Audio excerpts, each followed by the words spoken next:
건축을 하는 우리들에게는 건축의 모더니즘은 그 모더니티를 향해서 어떻게 태어났고 그것이 어떻게 전개됐는지 그 얘기가 상당한 뭔가 연관이 있습니다.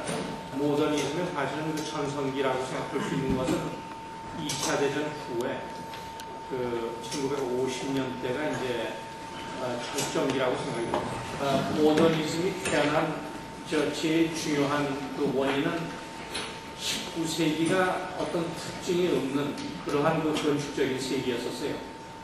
우리가 이제 잘 아는 고딕 양식인 그 펩스너 같은 대가들의 책을 보면 그 연대까지 이렇게 처음이 딱 찍힙니다. 1044년에 그 생드니 성당의 그 내부가 아니고 화요 부분의 공법 그것이 이제 그 고딕 양식의 탄생이었었다.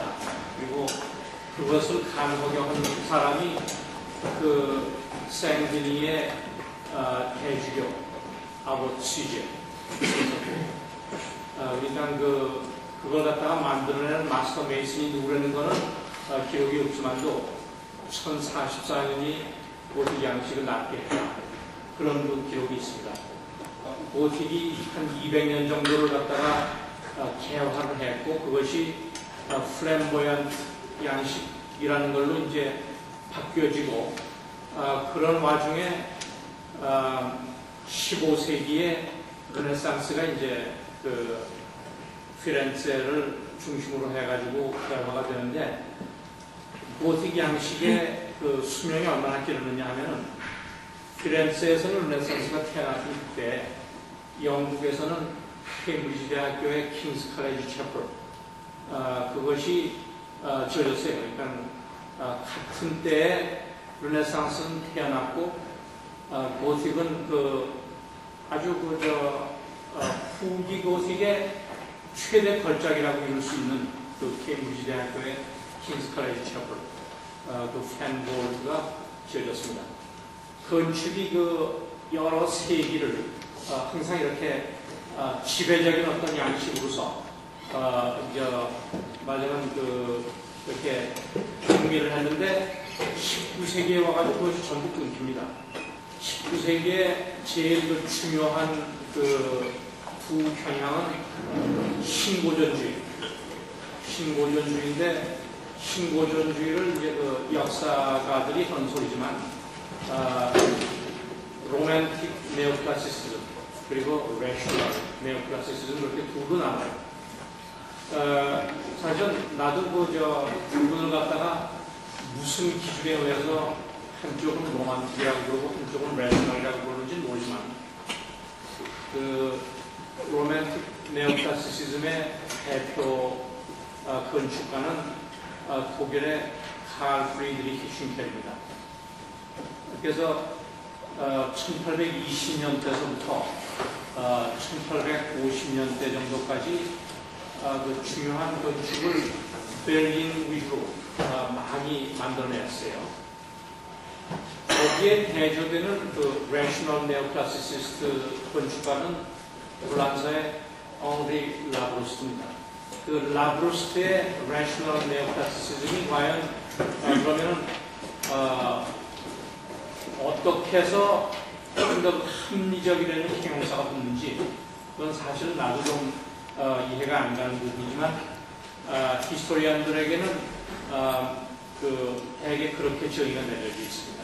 그래서 그 로맨틱 네오클래시시즘과 레셔널 네오클래시시즘이 이제 그 19세기에 중요한 어떤 그 사상이었었던 건 틀림없는데 전반적으로는 19세기가 말하자면 고딕 양식이 11세기를 성격지었던 것 같은 그러한 그 강력한 건축적인 새로운 그 이노베이션이 없었습니다. 그거의 단적인 예는 18세기 말역부터 철도하고 철교가 이제 건설이 되기 시작했는데 19세기에는 유럽의 중요한 수도에서 지방의 이제 중심 도시를 연결시키는 철도가 다 생겼어요. 근데 그것을 그 역사 건축, 그 플랫폼을 덮어주는 것은 대담한 철구조물로 새로운 어떤 그 구조적인 창작, 그걸 갖다 우리가 보고 있지만도 그것을 말하자면 이렇게 그 역사적인 도심을 향하는 얼굴, 그런 걸 갖다가 쓰지 않았습니다. 그래서 대부분의 유럽의 옛날 도시의 그 철도 역사를 보면은 19세기의 작품들이 대부분이 절충주의적인 역사 양식의 어떤 그 재구성 그런 걸로 된 걸 볼 수가 있습니다. 그것이 하나의 그 19세기가 어떤 특색이 없는 그런 건축의 세계였었다. 그렇게 얘기할 수가 있습니다. 파리의 국립오페라, 지금은 그 한 15년 전에 그런 프로젝트의 일환으로서 바스티유 오페라라는 게 새로 지어졌어요. 그래서 지금은 그 파리에서의 오페라 공연은 바스티유 오페라에서 하지만 그 전까지 오페라 극장으로 쓰였던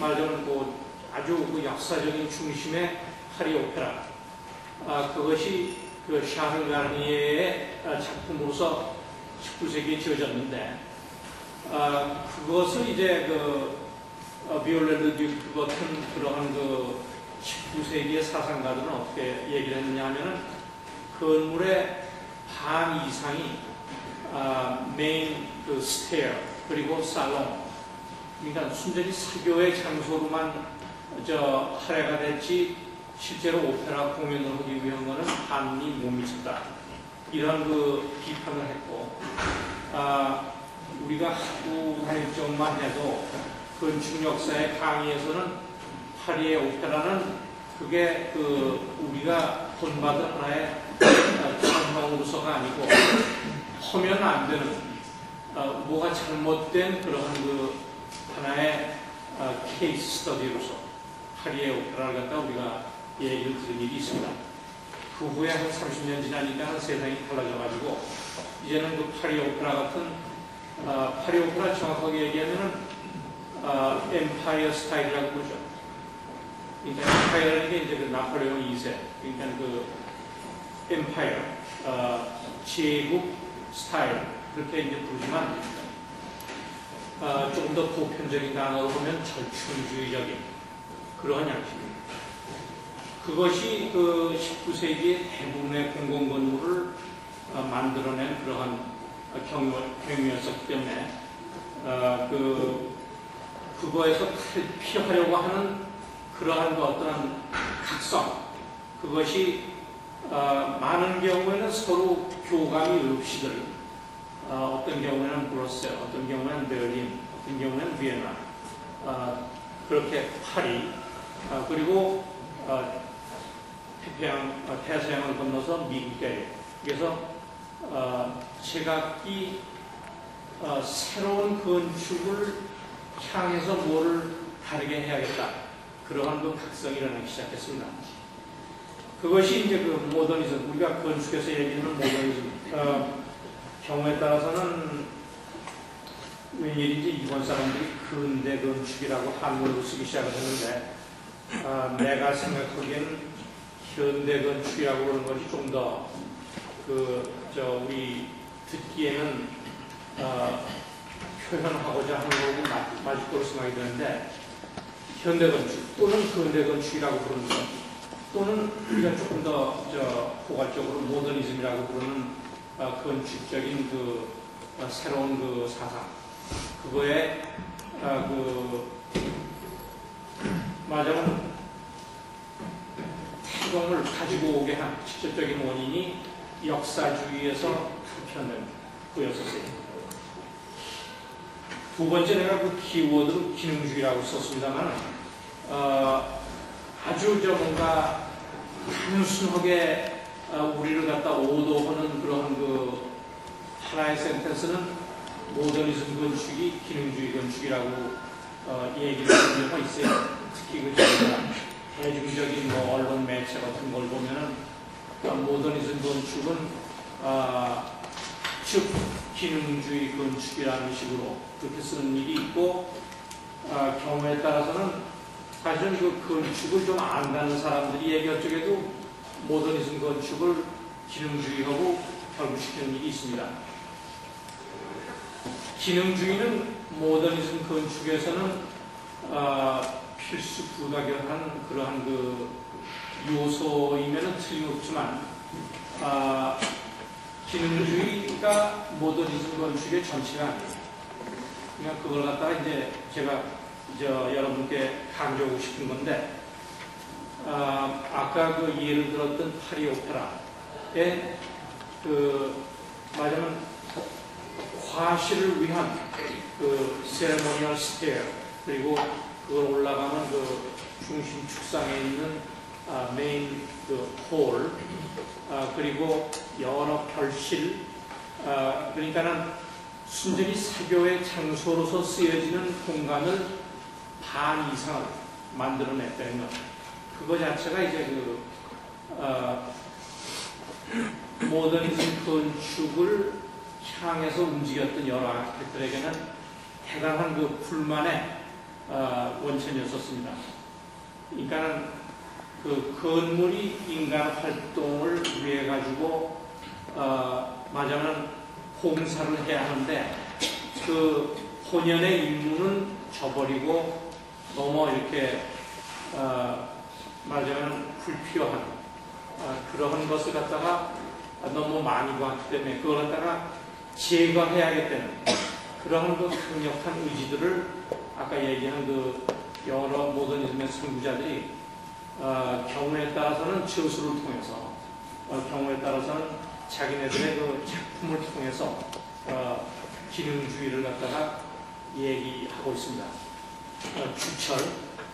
주철이라는 게 이제 캐스타이언, 그러니까 주물로 붓는 캐스타이언, 그리고 그 다음에 쓰지 않았는데 로타이언, 그러니까 캐스타이언은 그냥 이렇게 흉터에다 부어가지고 끝나는 건데 이거 갖다 이렇게 대장간에서 두드리듯이 두드리는 그 쇠, 그것이 부어서 만든 주철보다는 강도가 더 나요.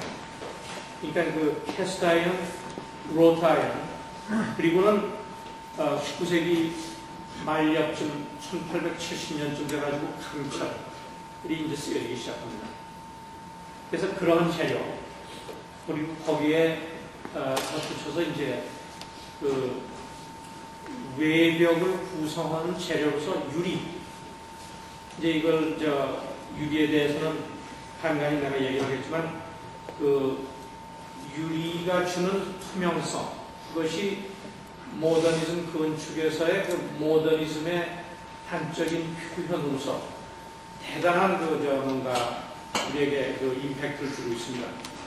그래서 그 유리가 19세기 중반에 만들어지기 시작해서 판유리, 그러니까 이런 화병이나 장식품으로서의 유리는 에집트 시대도 있었죠. 그리고 에집트 시대까지 거슬러 올라가지 않더라도 그 유리라는 것은 아주 오래된 그런 재료죠. 하나의 예술품으로서의 유리. 그런데 건축의 외벽 재료로서 판유리, 우리가 얘기하는 시트 글라스, 그것이 이제 19세기 중반부터 말하자면 어떻게 큰 뭔가 재산을 갖다가 탕진하지 않으면서도 쓸 수 있는 그러한 수준으로 만들어진 것이 이제 그 모더니즘 건축의 중요한 구성 요소, 그렇게 이제 점점 대두가 됩니다. 그리고 조금 시간이 지난 후에 이제 콘크리트는 우리가 잘 알다시피 로마 시대에 그 바깥 두 켠을 벽돌로 쌓고 깨진 돌과 마지막 석회, 이제 그 물을 갖다가 가운데다가 다져 넣어가지고 만드는 것이 콘크리트 아니겠어요? 포솔리. 그런데 그 2000 몇백 년이나 된 그 콘크리트를 건축적인 재료로서 쓰기 시작한 것이 19세기 말이에요.